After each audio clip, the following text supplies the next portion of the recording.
Zampano et Madame Loyal ont les mains ligotées ainsi qu'un tissu sur leur bouche qui les empêche de parler. Monsieur Alfred, Yvette et Bozo les regardent. Je vous détacherai quand vous vous serez calmés. Je ne veux plus de violence, ni physique, ni verbale, c'est clair. Vous pouvez les détacher. Vous avez failli vous entretuer dans le jardin, vous n'avez pas honte? Elle m'a poussé à bout. Je ne veux pas entendre ces bêtises-là. Rien n'excuse la violence. C'est l'hôpital qui se moque de la charité. C'est vrai. Oh, toi, tu frappes avec les mots. Tu te venges avec ta langue de vipère, t'es qu'une petite frustrée. Ce n'est pas de notre faute si tu n'es qu'un personnage banal. Quoi? Qu'est-ce que tu dis là? Et toi? Tu n'es qu'un personnage grotesque. Non, un personnage grossier dont tout le monde se moque. Oui, tout le monde se moque de toi, ma petite. Tu n'es qu'une pauvre caricature de la grande et unique Yvette. Je ne suis pas une caricature, mais son sosie. Mais tu t'es vu. Même pas une bande dessinée pour enfants ne voudrait d'un personnage comme toi, tellement t'es quelconque. Aïe, Yvette, tu m'as blessée. Tu ne sers à rien, Yvette, voilà la vérité. Ta morale, tes bonnes manières nous épuisent. Des accordéonistes qui jouent mieux que toi, on en trouve à tous les coins de rue. Tu es un personnage de seconde zone. Pleure, tu seras moins. J'en peux plus. Ne recommencez pas, vous m'exaspérez. J'ai changé d'avis.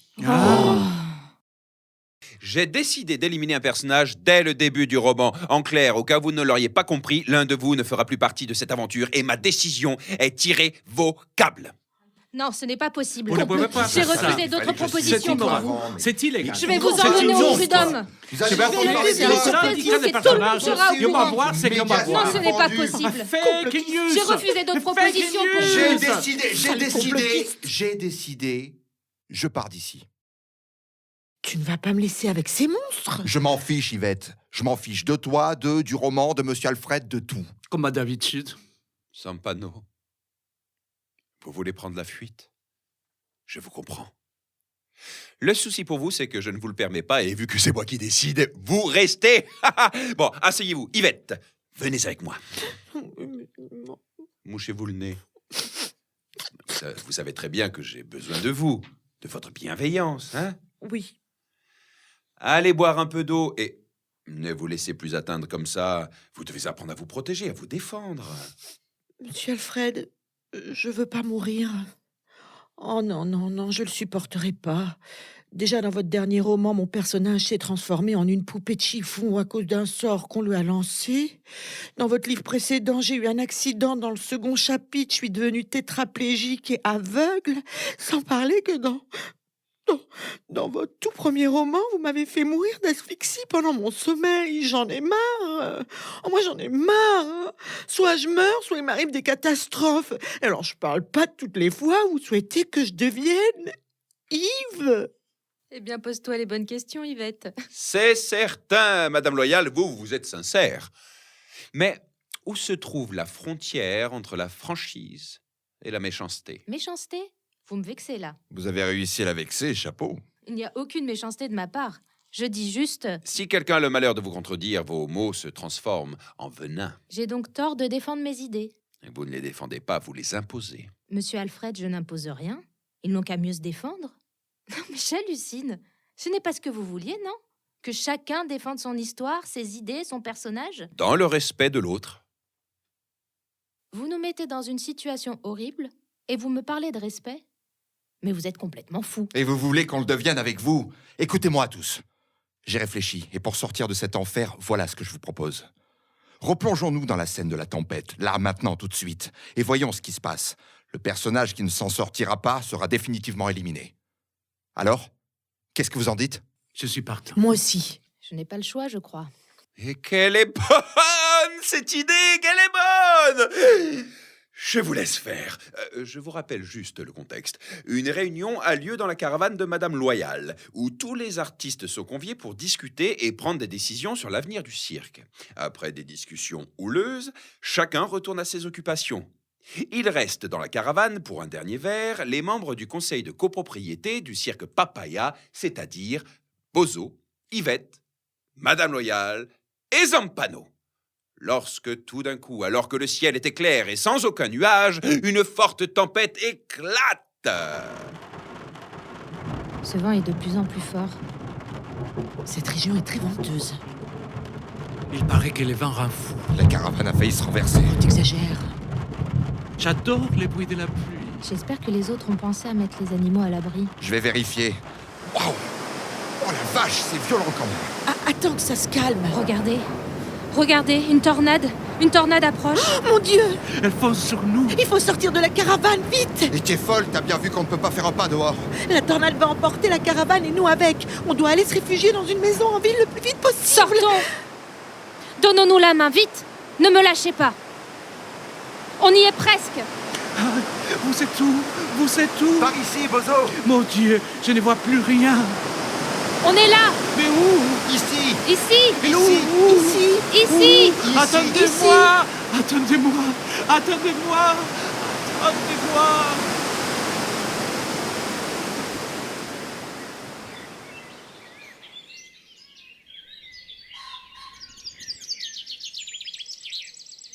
Le lendemain matin, le salon est calme, rangé, et Monsieur Alfred y lit paisiblement son manuscrit. Et une bonne chose de faite. Allô? Vous pouvez monter prendre le texte et l'envoyer à Madame Van Dyck. Amenez-moi quelque chose à manger. J'ai un petit creux. Entrez. Eh bien, vous êtes rapide ce matin. Le texte à envoyer est sur mon bureau. Très bien. Voici comme demandé une assiette de charcuterie, du fromage et quelques fruits. Waouh! Joli. Merci. Amenez-moi aussi un peu de Charlotte aux fraises. Il n'y en a plus. Ah bon? Oui, vous avez tout mangé cette nuit. Je vais dire d'en refaire. Ah mais oui, absolument. Non, mais qu'est-ce que c'est que ce pain? Mais il n'est pas frais. Pouah. Mais je ne mange pas ça, moi. Appelez-moi la chef, s'il vous plaît. Et mon majordome aussi. Allô, Monsieur Alfred, désire vous parler. Voulez-vous bien monter au salon? Oui, maintenant.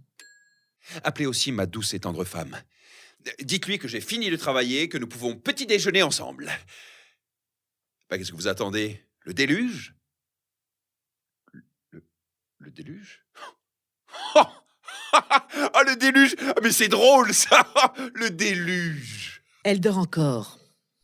Vous m'avez demandé, Monsieur Alfred? Tout à fait. Qu'est-ce que c'est que ce pain? Il date de quand? D'hier. Vous savez que je veux toujours du pain frais. Je n'ai pas eu le temps d'en faire. J'ai travaillé toute la nuit pour votre petite fête. Mais ne vous inquiétez pas, je m'en occupe tout de suite. Vous désirez autre chose? Oui, quelque chose de léger, je suis au régime. Monsieur Alfred? Ah, vous voilà. Désolé pour le retard, mais j'ai perdu ma culotte ce matin. Alors, vous avez bien travaillé. Ah oui. J'ai bien travaillé, ça y est. J'ai fini, bouclé. Je ne veux plus en entendre parler jusqu'à sa parution. Je vais pouvoir me détendre un peu maintenant. C'est bien. À propos, vous avez prévenu Madame Alice que je l'attends pour le petit déjeuner. Elle va être ravie. Le petit déjeuner, c'est son repas préféré. Oui, mais avant, reposez-vous un peu. Vous avez travaillé toute la nuit. Je pense, en toute modestie, avoir écrit un sacré bon livre. Elle va être fière de moi. Enfin, je l'espère, c'est qu'elle est dure. D'ailleurs, c'est ma critique la plus sévère. Je vais l'épater. C'est certainement un excellent roman, comme toujours, Monsieur Alfred. Quel vil flatteur. C'est la vérité. Mais le talent n'est rien sans le travail. Mhm. Ma femme va être surprise. Mhm. Maintenant, place au bon temps. Vous l'avez prévenue pour le petit déjeuner. Elle dort. Elle adore le petit déjeuner. Laissons-le dormir et croisons les doigts pour qu'il nous laisse tranquille au moins 1 heure. Monsieur Alfred ouvre un œil et se précipite vers son bureau. Il prend des gâteaux qu'il mange goulûment. Arrive une femme en robe de chambre. Elle l'observe. Ah! Alice, tu m'as fait peur. Tu ne dormais pas? Je viens de me réveiller. Tu en veux, ce sont des biscuits de régime. Non, merci. Tu sais? Oui, je sais. Ah oui? Le majordome m'a dit. Mhm. Et cette fois, j'ai vraiment fini. Bravo. Tu penses vraiment? Quoi? Mais ton bravo. Bah, si cela te fait plaisir. Mais enfin, Alice, tu ne dois pas me faire plaisir, juste être sincère. D'où te vient ce sursaut de sincérité? Qu'est-ce que tu racontes? Oui, d'où cela vient-il? Hein? Tu n'as pas toujours cherché à être sincère? Mais qu'est-ce que tu veux dire là? J'ai du mal à te suivre, hein, vraiment. Non, rien, je délire. Ah, je préfère. Je dis que tu n'as pas toujours cherché à être sincère, même vis-à-vis de toi-même. Sinon, tu n'aurais jamais demandé à tes personnages de choisir pour toi. Pourquoi n'as-tu pas choisi tout seul, comme un grand qui est éliminé de ton livre? Pourquoi demander aux autres de faire ce que toi seul dois faire? Eh bien, je voulais voir de quoi ils étaient capables. Ouais. C'est tellement plus facile de demander aux autres de choisir à sa place. Alice, j'ai juste demandé un petit coup de main. C'est sûr que réfléchir, ça demande un effort supplémentaire. Alors que livrer son destin aux autres, c'est moins fatigant. Écoute, ça a été une nuit éprouvante. Tu sais très bien que j'ai toujours réfléchi par moi-même. Et que j'ai toujours pris mes propres décisions. Sauf que là... En tout cas, tu as bien dû t'amuser à regarder ces pauvres petits personnages s'entretuer entre eux. C'était drôle? Tu n'as aucune leçon à me donner.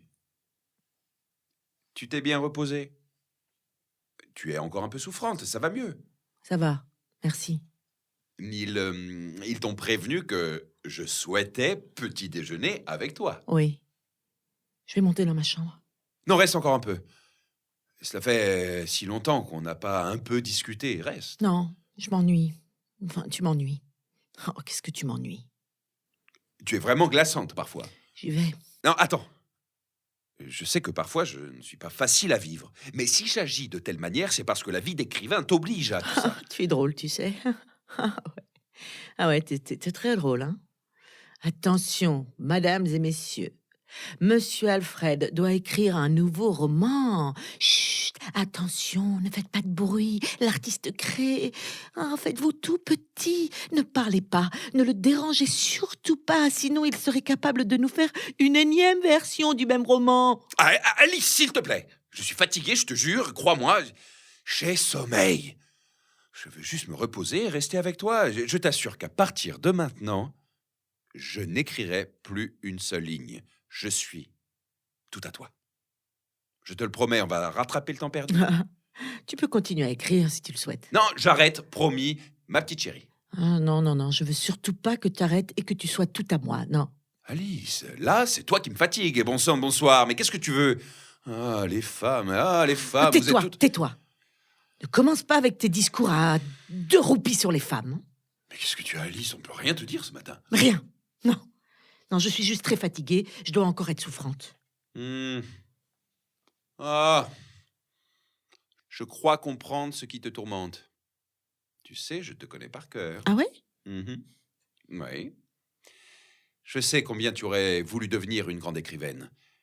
Mais tu dois pas être frustrée. Nous sommes beaucoup à savoir que tu as une merveilleuse plume. Le livre que tu as publié était très bon même. Seulement, il n'a pas rencontré le succès que tu aurais souhaité. La vie en a voulu autrement, ce n'est pas grave. Tu sais que derrière un grand homme, il y a toujours une grande femme. Hein? Et moi, j'ai de la chance de t'avoir auprès de moi, Alice. Tu peux t'épanouir d'une autre façon. Tu as plein d'autres talents. Je ne sais pas moi. Fais du dessin, par exemple. Oui, j'ai toujours trouvé que tu dessinais très bien. Le dessin? Mais oui, c'est super, le dessin. Mais j'ai pas du tout envie de dessiner. Et puis je m'épanouis complètement en tant que photographe. Ben oui, tu es une talentueuse photographe. Mais tu dois aussi accepter une bonne fois pour toutes que l'écriture restera pour toi un hobby, un passe-temps. Tu sais, il n'y a vraiment pas de honte à cela. Non, j'en peux plus. Un hobby, un hobby. Non mais stop, là, j'arrête. Exactement, arrête de penser à l'écriture. Et n'oublie pas que sans toi, je ne suis rien. Tu es ma muse, ma source d'inspiration. Tu sais combien de femmes rêveraient d'être la muse d'un grand artiste? Beaucoup. Beaucoup, beaucoup. Je vais devenir folle. Calme-toi. Il va réussir à me rendre folle. J'ai jamais voulu devenir écrivaine. Je m'en fiche. Tu entends? Je m'en fiche. Moi, j'ai toujours écrit pour moi, pour mon propre plaisir. Ce que je souhaitais vraiment, c'était juste une vie épanouissante, heureuse. Mais j'ai tout foiré. Tu n'es pas heureuse? Non, j'ai voulu t'aider. J'ai voulu te sortir de ce trou où tu t'étais engouffré. Et crois-moi, j'étais heureuse de le faire. Mais depuis quelques mois, tout a basculé. C'est devenu un vrai cauchemar. C'est de pire en pire. Un enfer. Alice! Non, mais je suis pas Alice. Je suis Sophie. Sophie, Ta femme, ta seule et unique femme. Alice. Qu'est-ce qui se passe? J'en peux plus. Dis-le lui, toi, dis-le lui que je suis Sophie. Tu entends, je suis pas Alice. Et d'ailleurs, je suis pas ton assistante non plus. S'il te plaît, Sophie, qu'est-ce qui t'arrive? Reprends-toi, tu vas gâcher des mois et des mois de travail. Mais j'en peux plus. Alors, pense aux autres. J'en peux plus. Par amour, oui, par amour ou par pitié, j'ai joué tous ces personnages qui hantent ton imagination. En vérité, c'est moi la folle dingue et pas toi, Alfred. C'est moi la folle qui ai donné vie à tes personnages pour que tu puisses écrire à nouveau. Pourquoi j'ai accepté de donner vie à cette mascarade? Arrête, Sophie. Toi, arrête. Dis-le lui que Bozo, c'est toi, que Madame Loyal, c'est la chef, et que Zampano, c'est le serveur. Dis-le lui. Je pense qu'on a tous eu une nuit très fatigante et agitée. Nous devons aller nous reposer, n'est-ce pas? Alfred, je veux plus jouer de rôle pour exister à tes yeux. Pourquoi je me suis laissé réduire à ça? Pourquoi je dois jouer Madame Alice pour être aimée par toi? Pourquoi je dois jouer l'assistante ou Madame Loyal pour exister à tes yeux? Tu me vois pas. Ou du moins, tu me vois plus. Alors je pars. Je pars, Alfred. Tu entends? Je te quitte. S'il te plaît, va te reposer. Alice, calme-toi, ne me quitte pas. Mais c'est qui cette Madame Alice? Mais qui est-elle? C'est qui? T'as fait un choix, Alfred. Celui d'aimer ton monde imaginaire plus que le monde réel. Seulement moi, je fais partie du monde réel. Quelle sotte! J'ai cru que je pouvais y entrer dans ton univers, mais non. C'est impossible. Moi, Sophie, ta femme, je te quitte. Et ça, c'est bien réel. Sophie, ne me quitte pas. Je pars, c'est fini. Sophie, mais Sophie! Calmez-vous. Tenez, trouvez ça. C'est là où vous détendre. Sophie. Sophie. Ne m'abandonne pas. Sophie. Sophie. Sophie, Sophie, Sophie. Alice. Alice, Sophie, Alice. Alice. Alice. Elle dort. Alice. Elle adore le petit déjeuner, c'est son repas préféré. Elle le préfère sucré, mais salé, c'est bien aussi. Elle adore le petit déjeuner.